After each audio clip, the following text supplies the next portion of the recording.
Hello kids, welcome back to my channel. Today my topic is sounds of U. Sounds of U. तो बेटा sounds of U में मैं आपको कुछ word read करवाऊंगी.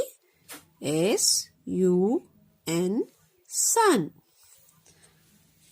H-U-T hut. N-U-T nut.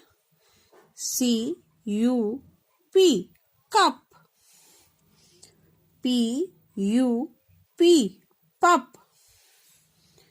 M-U-G mug. T-U-B tub. तो बेटा sound of U के words अच्छे से लर्न करिए. Okay, bye.